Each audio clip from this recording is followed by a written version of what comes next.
Hello friend, स्वागत है आपका अपना यूट्यूब चैनल कॉम्पिटिटिव गाइडर में। कॉम्पिटिटिव गाइडर चैनल के माध्यम से हम लोग हिंदी भाषा एवं साहित्य का वस्तुनिष्ठ इतिहास देख रहे हैं, जो सरस्वती पांडे जी के द्वारा लिखा गया पुस्तक है। आज का हम लोगों ने जो टॉपिक लिया है वह नई कविता को लिया है, जो 1954 ईस्वी से संबंधित है। और इसका हम लोग गहरी विश्लेषण के साथ आज के वीडियो को देखने वाले हैं। तो आप लोग चैनल पे नए हैं तो इसी तरह के वीडियो का अपडेट पाने के लिए चैनल को सब्सक्राइब करना ना भूलें। तो चलिए आज के महत्वपूर्ण पॉइंट्स को आपको बताते हुए चलते हैं और साथ में आप लोग नोट करेंगे। और प्यारे साथियों, अगर आप लोगों को किसी तरह की कोई समस्या आती है तो आप कमेंट सेक्शन में कमेंट करें किस तरह से आप लोगों को कौन से बुक का कौन से टॉपिक को आपको कवर करने हैं। आप अपना सुझाव कमेंट में डालें ताकि हम आपको सुझाव को पढ़कर यहाँ से फिर वही चीज को पढ़ाने की कोशिश करें जो आपके एग्जाम के लिए इंपॉर्टेंट होगा। तो चलिए आज के टॉपिक्स को शुरू करते हैं, जो नई कविता है। तो चलिए शुरू करते हैं। यहाँ से जो हम लोग देखेंगे नई कविता को, यह 1954 की बात है। नई कविता 1954, ठीक है ना। तो यहाँ पे कहा गया है कि नई कविता 19 का नाम अज्ञे जी के द्वारा दिया गया है। अपनी एक रेडियो वार्ता में उन्होंने इस पद का सर्वप्रथम प्रयोग किया था, जो बाद में नए पते के जनवरी-फरवरी 1953 अंक में नई कविता शीर्षक से प्रकाशित हुई। तो आपको ध्यान रखने हैं ये नई कविता का नाम किसने दिया था, तो अज्ञे जी ने दिया था। नई कविता का आरंभ सन 1954 ईस्वी में जगदीश गुप्त द्वारा संपादित नई कविता पत्रिका से प्रकाशन माना जाता है। आप लोग ध्यान रखेंगे 1954 में जो जगदीश गुप्त द्वारा संपादित नई कविता है, इसका पत्र नई कविता पत्रिका में इसका प्रकाशन माना जाता है। बच्चन सिंह नई कविता का आरंभ सन 1951 से मानते हैं। इनके अनुसार नई कविता प्रयोगवादी कविता का परिष्कृत रूप है। आप लोग ध्यान रखेंगे। मुक्ति बोध ने लिखा है, नई कविता वैविध्यमय जीवन के प्रति आत्मचेतस व्यक्ति की प्रतिक्रिया है। नई कविता का स्वर एक ही नहीं, विविध है। ये सभी का अपना अपना मत है और इन्होंने अपने अपने मत के अनुसार अलग अलग शब्द को लिखे हैं, अलग अलग लाइनिंग को लिखे हैं। डॉक्टर धर्मवीर भारती ने लिखा है, नई कविता प्रथम बार समस्त जीवन को व्यक्ति या समाज इस प्रकार के तंग विभाजनों के आधार पर न मापकर मूल्यों की सापेक्ष स्थिति में व्यक्ति और समाज दोनों को मापने का प्रयास कर रही है। ये डॉक्टर धर्मवीर भारती जी ने लिखा है। डॉक्टर राम स्वरूप चतुर्वेदी जी ने लिखा है कि नई कविता में समग्र मनुष्य की बात ही नहीं कही गई है, वरन मनुष्य के समग्र अनुभव खंडों को संयोजित किया गया है। डॉक्टर राम स्वरूप चतुर्वेदी ने भाषा संवेदना और सर्जन पुस्तक में नई कविता के संदर्भ में लिखा है। आप ध्यान रखेंगे, भाषा संवेदन और सर्जन पुस्तकों में नई कविता के संदर्भ में लिखा है कि आज की कविता को जांचने के लिए जो परास के रजत पास से मुक्त हो चुकी है। ध्यान रखेंगे, परास के रजत पास से मुक्त हो चुकी है, अलंकारों की उपयोगिता अस्वीकार हो चुकी है और छंदों की पायलें उतार चुकी है। काव्य भाषा का ही आधार शेष रह गया है, क्योंकि कविता के संगठन में भाषा प्रयोग की मूल केंद्रीय स्थिति है। कविता उत्कृष्ट शब्दों का उत्कृष्ट क्रम है। तो ये डॉक्टर राम स्वरूप चतुर्वेदी जी ने लिखा है। ध्यान रखेंगे आप सभी पॉइंट्स को। अगला जो कहा गया कि विजय देव नारायण शाही ने नई कविता में लघु मानव की प्रतिष्ठा की है। याद रखेंगे, लघु मानव की प्रतिष्ठा इन्होंने विजय देव नारायण शाही ने किए हैं। नई कविता में दो प्रमुख तत्व हैं। एक तो आपको देखने को मिलेगा अनुभूति की प्रामाणिकता, देख सकते हैं। एक दो आपको क्या मिलेगा, अनुभूति की प्रामाणिकता, और सेकंड मिलेगा बुद्धिमूलक यथार्थवादी दृष्टि।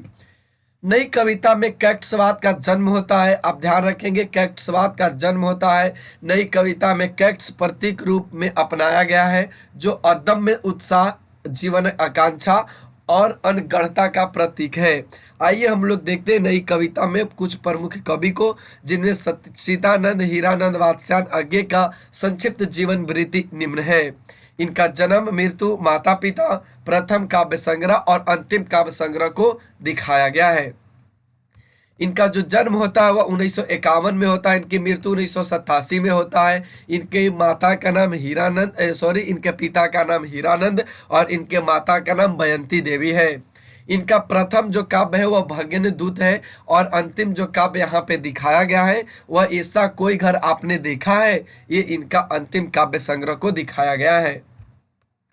भगन दूत का जो प्रकाशन वर्ष रहा वह 1933 रहा, चिंता 1942 रहा, इत्यलम 1946, हरी घास का छनभर 1949, बाबरा अहेरी 1954, इंद्रधनुष रौंदे हुए ए 1957, अरि ओ करुणा प्रभामय 1959, आंगन के पार द्वार 1961। इंपॉर्टेंट है, आंगन के पार द्वार कई बार पूछे जा चुके हैं। पूर्वा 1965, सुनहले सहवाल 1966, कितनी नावों में कितनी बार, ये भी इंपॉर्टेंट है जो इनके द्वारा लिखा गया है। क्योंकि मैं उसे जानता हूँ 1969, सागर मुद्रा 1970, पहले मैं सन्नाटा बुनता हूँ 1973, महावृक्ष के नीचे 1977, नदी के बाग छाया 1981, ऐसा कोई घर आपने देखा है 1986। तो ये सभी जो काव्य संग्रह देखने को आपको मिला, ये सभी सच्चिदानंद हीरानंद बादशाह अज्ञे जी का है। अज्ञे अस्तित्ववाद में आस्था रखने वाले कवि हैं। ध्यान रखेंगे, एक किस चीज में आस्था रखते हैं तो अस्तित्ववाद में। अज्ञे को प्रयोगवाद तथा नई कविता का सलाहकार पुरुष कहा जाता है। आप ये पॉइंट्स को नोट करेंगे, ये पॉइंट्स को नोट करेंगे। अज्ञे की चर्चित कविताएं निम्नांकित है, जिनमें असाध्य बीना है, कलगी बाजरे है, कलगे बाजरे की है, फिर सांप है, नदी के द्वीप है, हरी घास पर क्षण भर, जितना तुम्हारा सच, शब्द और सत्य, यह दीप अकेला। ये सभी इनके चर्चित कविताएं हैं सच्चिदानंद हीरानंद बादशाह अज्ञे जी का। असाध्य बीना एक लंबी कविता है, इसका मूल्य भाव अहम का विसर्जन है। ध्यान रखेंगे, एक लंबी कविता कौन है, असाध्य बीना है, और इसका जो मूल्य भाव है वो अहम का विसर्जन है। मुक्तिबोध का पूरा नाम गजानन माधव है। ध्यान रखेंगे, गजानंद माधव है। आगे बढ़िए तो कहता है कि इन्हीं गहन अनुभूति और तीव्र इंद्रिय बोध का कवि कहा जाता है। ध्यान रखेंगे, इन्हें तीव्र गहन अनुभूति और तीव्र इंद्र बोध का इन्हें कवि कहा जाता है। मुक्तिबोध की दो काव्य कृतियां प्रकाशित हो चुकी हैं। एक चांद का मुंह टेढ़ा है जो 1964 में, और सेकंड जो आपको देखने को मिलेगा वह भूरी भूरी खाक धूल 1980। मुक्तिबोध की चर्चित कविताएं निम्नांकित है, जिनमें अंधेरे में ब्रह्मा राक्षस, अंतःकरण का आयतन और भूल गलती, ये इनके चर्चित कविताएं हैं। अंधेरे में का पहला प्रकाशन कल्पना में 1964 में आशंका द्वीप के अंधेरे में नाम से हुआ है। ध्यान रखेंगे, राम स्वरूप चतुर्वेदी ने लिखा है, मुक्तिबोध का काव्य संकलन चांद का मुंह टेढ़ा है, एक बड़े कलाकार की स्केच बुक लगता है। अंधेरे में एक लंबी कविता है। ध्यान रखेंगे, और विभिन्न आलोचकों ने इसे विभिन्न दृष्टिकोण से देखा है, जो निम्न है। शमशेर बहादुर सिंह जी ने देखा है कि यह कविता देश के आधुनिक जन इतिहास का स्वतंत्रता पूर्व और पश्चात एक दहकता इस्पाती दस्तावेज है। इसमें अजब और अद्भुत रूप से व्यक्ति और जन का एकीकरण है। रामविलास शर्मा लिखते हैं कि अपराध भावना का अनुसंधान है। नामवर सिंह जी जो लिखते हैं वह कहते हैं अस्मिता की खोज है। इंद्रनाथ मदान जी ने लिखा है कि आत्मशोधन का अनुसंधान है। निर्मला जैन जी ने लिखा है कि आत्मस्थल का विप्लव है। प्रभाकर माचवे इसे लावा लिखते हैं। रामविलास शर्मा अरक्षित जीवन की कविता कहते हैं। राम स्वरूप चतुर्वेदी अंधेरे में लंबे खंडों में कवि की समस्या है। समाज के उत्थान पतन और आंदोलन के बीच अपनी रचना के प्रेरक तत्वों का अभिज्ञान, रचना कैसे बाहर से अंदर आती है और फिर कैसे बाहर दूर दूर तक परिव्याप्त हो जाती है, ये राम स्वरूप चतुर्वेदी जी के द्वारा कहा गया है। मुक्तिबोध ने अंधेरे में कविता की रचना फैंटेसी में की है। ध्यान रखेंगे, फैंटेसी में की है। मुक्तिबोध ने फैंटेसी को निम्न ढंग से परिभाषित किया है। एक तो उन्होंने बताया कि ज्ञान गर्भ फैंटेसी द्वारा सार रूप में जीवन की पूर्ण रचना करता है। फैंटेसी के अंतर्गत भाव पक्ष प्रधान और विभाव पक्ष गौण है। गौण और पक्ष तो होता ही है, साथ ही यह भाव पक्ष कल्पना को उत्तेजित करके बिंबों की रचना करते हुए एक ऐसा मूर्त विधान उपस्थित करता है कि जिस विधान में उस विधान ही के नियम होते हैं। शमशेर बहादुर सिंह प्रेम और सौंदर्य के कवि हैं। शमशेर बहादुर सिंह के प्रमुख काव्य संग्रह निम्न हैं, जिनमें आप देख सकते हैं कुछ कविताएं 1959, कुछ और कविताएं 1961, चुका भी हूँ नहीं मैं 1975, इतने आसपास 1980, उदिता अभिव्यक्ति का संघर्ष 1980, बात बोलेगी 1981, काल तुमसे होड़ है मेरी, काल तुमसे होड़ है मेरी 1988, कहीं बहुत दूर से सुन रहा हूँ 1995, सुकून की तलाश 1998। तो ये सभी शमशेर बहादुर सिंह के प्रमुख काव्य संग्रह हैं। शमशेर की कविताओं के संदर्भ में कुछ महत्वपूर्ण कथन निम्न हैं, जिनमें देख सकते हैं विद्वान और उनके कथन। अज्ञे कहते हैं कि शमशेर कवियों का कवि है, ध्यान रखेंगे, शमशेर कवियों का कवि है। मलय राज कहते हैं शमशेर मुट्स के कवि हैं, किसी बीजन के नहीं, ध्यान रखना है आपको। मुक्तिबोध कहते हैं कि शमशेर की आत्मा में अपनी अभिव्यक्ति का एक प्रभावशाली भवन अपने हाथों तैयार किया है, उस भवन में जाने से डर लगता है, उसकी गंभीर प्रयत्न साध्य पवित्रता के कारण है, ये मुक्तिबोध जी कहते हैं। मुक्तिबोध जी कहते हैं कि शमशेर की मूल मनोवृत्ति एक इंटरप्रेनिस्टिक चित्रकारी की है। मुक्तिबोध ही कहते हैं कि प्रणय जीवन का प्रसंगबद्ध रसवादी कवि है। विष्णु खर्रे शमशेर की शमशेरियत कहते हैं। रामचंद्र तिवारी ये शमशेर का गद्य हिंदी का जातीय गद्य कहा है। अब ध्यान रखेंगे ये जातीय गद्य कहे हैं रामचंद्र तिवारी जी। राम स्वरूप चतुर्वेदी कहे कि भाषा में बोलचाल के गद्य का लहजा और लय में संगीत का चरम अवमुतन इन दो परस्पर प्रतिरोधी मन स्थितियों को उनकी कला साधती है। शमशेर बहादुर सिंह ने लिखा है कि टेक्निक में एजरा पाउंड शायद मेरा सबसे बड़ा आदर्श बन गया था। शमशेर का कथन है मैं उर्दू और हिंदी का द्वाब हूँ, ये शमशेर जी का खुद का कथन है कि मैं हिंदी और उर्दू का क्या हूँ, द्वाब हूँ। शमशेर बहादुर सिंह की चर्चित कविताएं इस प्रकार है, जिनमें आप देख सकते हो टूटी हुई बिखरी हुई, अमन का राग यानी लंबी कविता, एक पीली शाम, धूप कोठरी के आईने में खड़ी, घिर गया है समय का रथ, समय साम्यवादी। तो ये सभी जो है उनके चर्चित कविताएं हैं।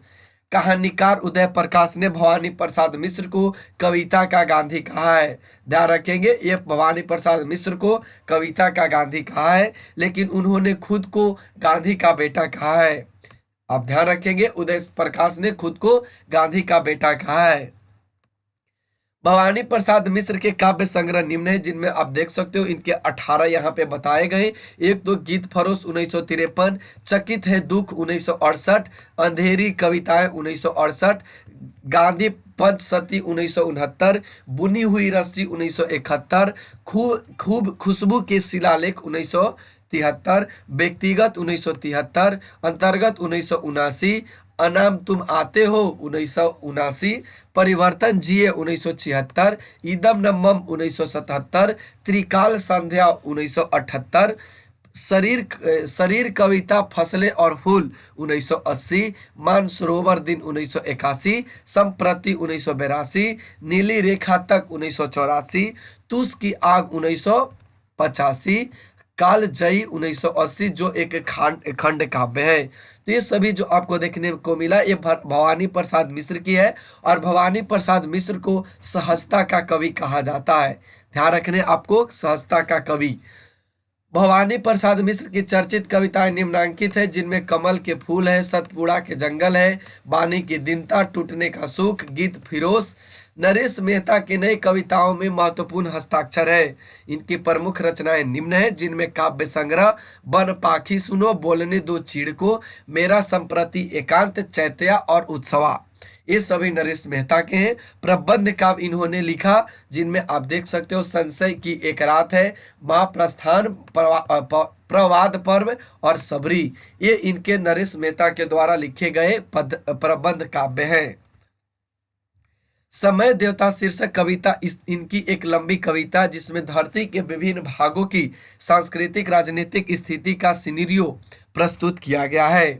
नरेश मेहता की अन्य चर्चित एवं महत्वपूर्ण रचना इस प्रकार है, जिसमें देख सकते हो उसस जो 1 2 3 4 है, किरण धेनुए, और नंबर 3 में चाहता मन। धर्मवीर भारती मूलतः प्रेम के कवि हैं। इनके प्रमुख रचनाएं देख सकते हैं आप लोग, इनके प्रेम की जो कवि हैं इनकी रचनाएं यहाँ पे ठंडा लोहा 1952, अंधा युग 1955, कुनु प्रिया 1959, सात गीत पर्व 1959 और देशांतर, इनके ये प्रमुख प्रेम के कवि और इनके रचनाएं हैं धर्मवीर की। कुनु प्रिया में राधा और कृष्ण के प्रेम का वर्णन है। देशांतर काव्य संग्रह विदेशी कविताओं का संग्रह है। प्रेमथ्यू गाथा एक लंबी कविता है। प्रेमथ्यू एक यूनानी पौराणिक पुरुष है। मदन वात्स्यायन का मूल नाम लक्ष्मी निवास सिंह है। ध्यान रखेंगे, इनका पूरा जो नाम है या मूल नाम है ये लक्ष्मी निवास सिंह है। सर्वेश्वर दयाल सक्सेना नई कविता के प्रमुख हस्ताक्षर हैं। इनकी निम्नांकित कृतियां प्रकाशित हो चुकी है, जिनमें आप देख सकते हो काठ की घंटियां, बांस का फूल, एक सुनी नाव, गर्म हवाएं, कुआनो नदी, कविताएं एक, कविताएं दो, जंगल का दर्द, खुटियों पर टंगे लोग। तो ये इनके प्रमुख सर्वेश्वर दयाल जी के यहाँ पे आपको देखने को मिला, ये इनके प्रमुख कृतियां हैं। सर्वेश्वर दयाल सक्सेना की चर्चित कविताएं में काफी हाउस में एक मेलोड्रामा इनकी है। अहम से मेरी बड़ी हो तुम, विगत प्यार, लिपटा रजाई में, मैंने कब कहा, ये इनके सर्वेश्वर दयाल सक्सेना जी के चर्चित कविताएं हैं। केदारनाथ सिंह नई कविता में बिंब को बहुत महत्व देते हैं। केदार सिंह के महत्वपूर्ण काव्य कृतियां निम्नांकित हैं, जिनमें अभी बिल्कुल अभी, जमीन पक रही है, यहाँ से देखो, अकाल में सारस, उत्तर कबीर और अन्य कविताएं, बाघ यानी लंबी कविता है बाघ, ध्यान रखेंगे, और ताल्स ताय और साइकिल, इनकी प्रमुख केदारनाथ की कविताएं हैं, कृतियां हैं, काव्य कृतियां। केदारनाथ सिंह की चर्चित कविताएं आप देख सकते हैं, एक तो बनारस है, अनागत है, फर्क नहीं पड़ता। प्रयोगवाद के अन्य कवि और उनकी रचना इस प्रकार है, जिनमें रामविलास शर्मा, इनका काव्य जो संग्रह हुआ रूप तरंग 1956, सदियों के सोए भाग उठे 1988, बुद्ध बैराग तथा प्रारंभिक कविताएं 1997, प्रभाकर माचवे इनके मेपल काव्य संग्रह है, और स्वप्न भंग अनुच्छन।